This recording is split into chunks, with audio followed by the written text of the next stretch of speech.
Hi, I'm Ben McKenzie, and this is a bonus footnote of an episode of Pratchett, the monthly Terry Pratchett Book Club podcast. Normally we're reading and discussing the books of Terry Pratchett with a special guest each month, but due to some scheduling problems, we had to delay the recording of our September episode about making money.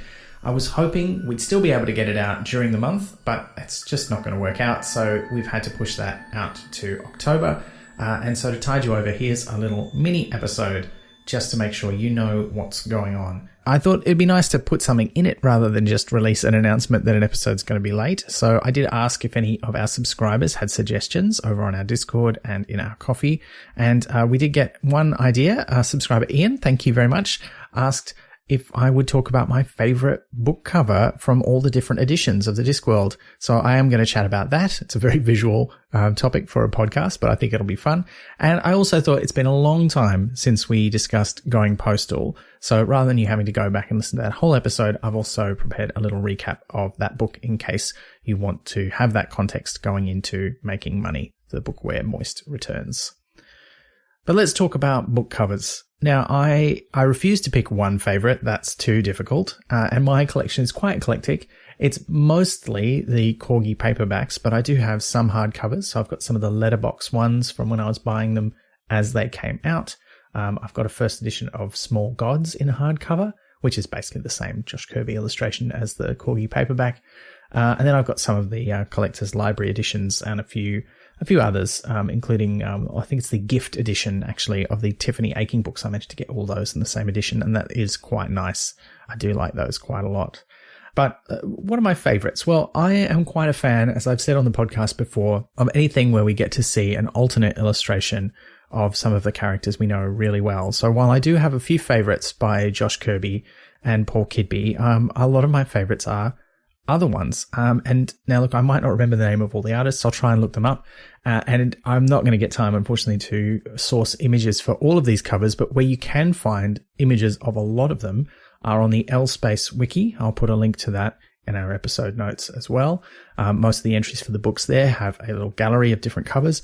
And you can also look up the Pratchett books and indeed any speculative fiction book on the Internet Speculative Fiction Database. It's kind of like the Internet Movie Database, but for speculative fiction books. And they have a cover gallery there too of all the different covers of the different editions. So that's a good place to look, and I'll put links to those up. But let's start right back at the start. I really like the original cover of The Color of Magic. It's a painting by Alan Smith. It's a cosmic turtle. Sorry, Liz. But it's beautiful. It's a big, beautiful painting of a turtle swimming through space, with the elephants and the Discworld on its back. And I think it's great. Very different art direction to most of the rest of the series. And I don't necessarily think it sells the comedy of the books very well, which is something that Josh Kirby's illustrations do very, very well. So I think they were right to change it, frankly. And it's not a surprise that they were a bigger hit once they had those other covers. So that's a great one. And speaking of early books, I am going to throw out here, it's not a Discworld book. And if you listen to the show, you know I'm a big fan of a lot of Pratchett's non-Discworld stuff. I love his own cover for his first book, The Carpet People, that he painted himself. Well, he drew. I think it was a pencil and ink illustration and then colored in.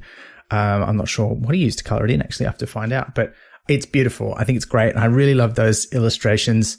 They have a real character to them. They're very cartoony.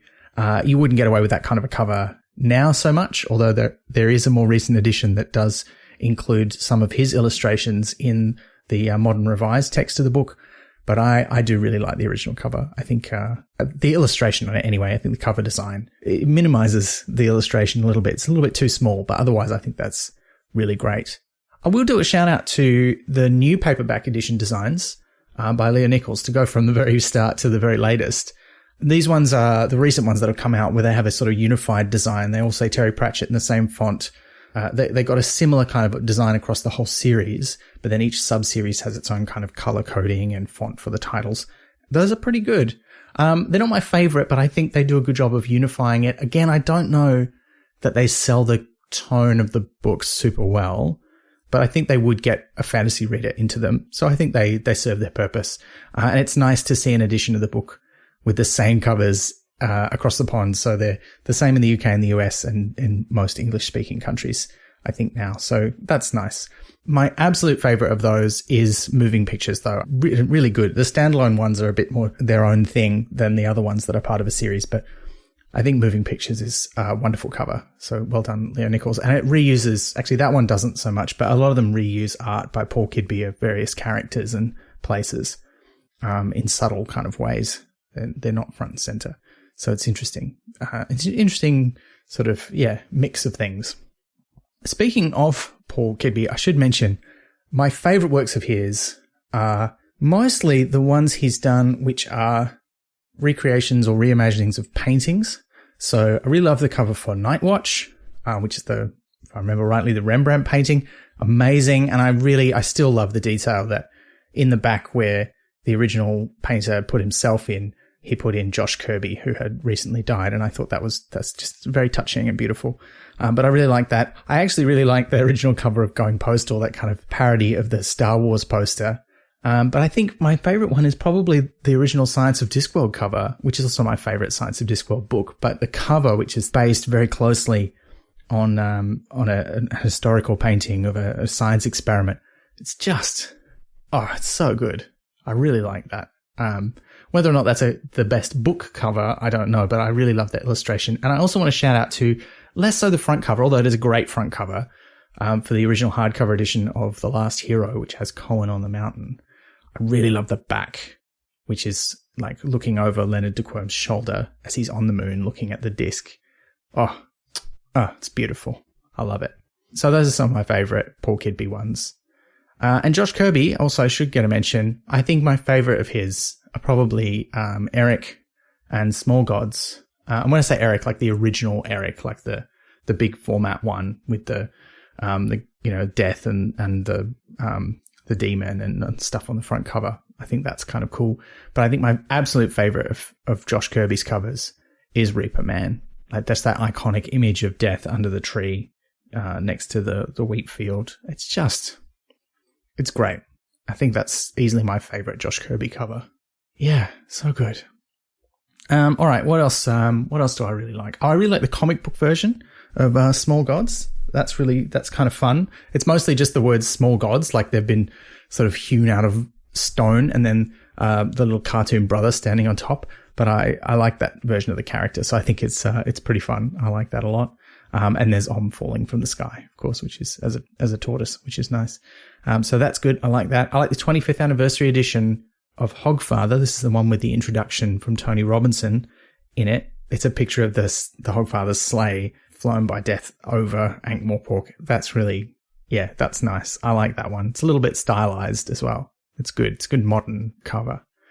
What else? There's a couple other ones I wanted to mention. I do like, so one of the only American editions I've got is the Doubleday edition of Raising Steam, which has a different illustration. It's not the Paul Kidby one of the train, but it is similarly of the train with various creatures. It's beautiful. It's great. It's got a great, I assume it's detritus. There's a big troll on the train and there's Moist driving the train. It's a really beautiful painting. It's by an artist, Justin Gerard, who I don't know if he did any other covers, but that one's really great, actually. I picked that up in a remainder bookstore. I don't know why they had American editions, but that's all right. So yeah, I thought that was great. And then I think out of all the editions that I've seen, my absolute faves are two of the books from the, and I don't know how to pronounce this because I've only ever seen it written down, but the Maime Catalan editions of the Discworld books are great. And a lot of them have covers. In fact, I think all of them have covers by Marina Vidal. I'll be honest, I'm not a fan of all of the covers, but I really, really love the covers of Equal Rights and especially The Amazing Maurice and His Educated Rodents. They are so good. The Equal Rights one has got Esk front and center with Granny Weatherwax's hand on one shoulder and the Arch-Chancellor's hand on the other shoulder. Great stuff. And then the Amazing Maurice has got Kevin the Kid in the middle of the frame and then Maurice sitting on top of his head, sort of wrapped around his head. Or Morris. Sorry, I know I will never be able to say it Morris. It's spelled Maurice. I don't know what to tell you. Anyway, those are some of my faves. Yeah, I think they're pretty great. And you should definitely look them up. What are your faves? I would love to hear. I'm going to use the hashtag Pratchat79A for this episode, just because it's shorter than any of the other options. So yeah, let me know. Well, there's only one other thing that I wanted to do in this little episode, and that's to give you a nice kind of recap of what happens in Going Postal.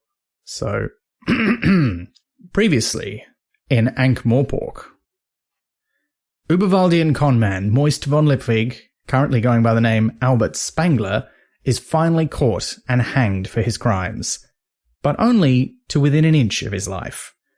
The patrician has spared him under the condition he becomes the new postmaster of the city's post office. After failing to escape his golem parole officer, Mr. Pump, Moist accepts the offer. The mail has languished as the Clacks, a system of semaphore towers controlled by the Grand Trunk Company, has become the faster and more popular way to send messages. There's not much left in the post office. In fact, there's just 2 junior postmen, elderly Tolliver Grote and young pin collector Stanley Howler, a post office cat named Tiddles, and mountains of undelivered letters, which have become magically alive and want to be sent. While he tries to get on with the job, Moist also looks for ways to manipulate Mr. Pump.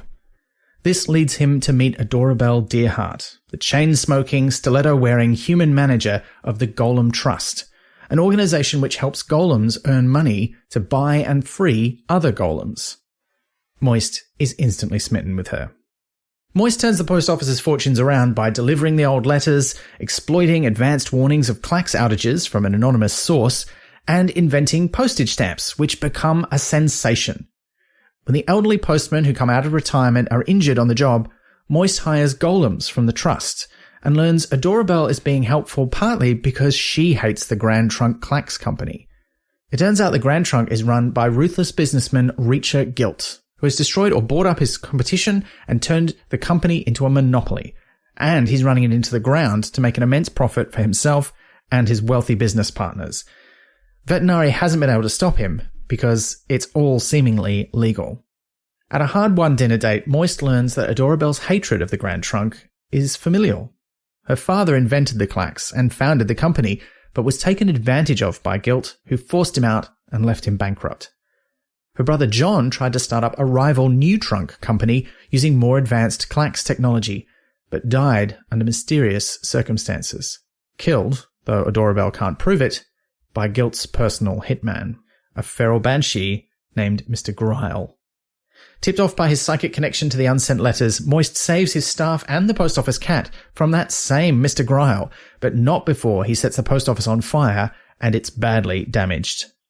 In desperation, Moist prays at the temples of 4 gods, including the little-known Anoia, goddess of things stuck in drawers, then claims a holy vision led him to a treasure that's enough to rebuild the post office. In reality, it's his own stash of money from his conman days. Like Moist's previous exploits, this makes a splash in the Ankh-Morpork Times, and he's repeatedly interviewed by Saccharissa Cripslock, their head reporter. His relationship with Adorabelle, who he has given the nickname Spike, seems to be getting warmer, but it becomes more complicated when he realizes she lost her previous job in a bank because of one of his own scams. Unable to prove that the fire in the post office was caused by Gilt, who has now pushed the Clacks to the brink of collapse, Moist instead issues a public challenge, an unwinnable race between himself on a horse and the Clacks, both sending the same message, which ends up being a large book including a lot of pictures, to distant Genua. He comes clean to Adorabelle about his past, but she still helps him meet with the anonymous group who send him the messages about the Clacks outages. This is the Smoking Gnu, friends of her brother's who can hack the Clacks network to shut it down. Once the race begins and Moist is out of the city, he changes the plan though. Instead of shutting the Clacks down, the hackers intercept the message with the book and send a new one claiming to be from all the Clacks workers who've died, exposing the Grand Trunk's crimes of neglect, murder, and embezzlement. While there's no proof, the public accusation allows Vetinari to initiate a proper investigation. The other owners panic, and Gilt flees the city. Vetinari gives the Grand Trunk to the post office, but Moist gives it back to the Deerheart family and makes up with Adorabelle. In an epilogue, Vetinari catches Gilt and asks him to reform the Royal Mint and Bank. Gilt arrogantly refuses the same offer that was given to Moist, and presumably dies. I hope that was a good quick wrap up of going postal, and I hope this has been a little bit of a diversion and that it's been nice to hear something from us when we have to take a month off. Thank you so much for listening. We'll see you in October with our full episode about making money. And until then, remember, is it really a letter if it's not sealed with a loving kiss?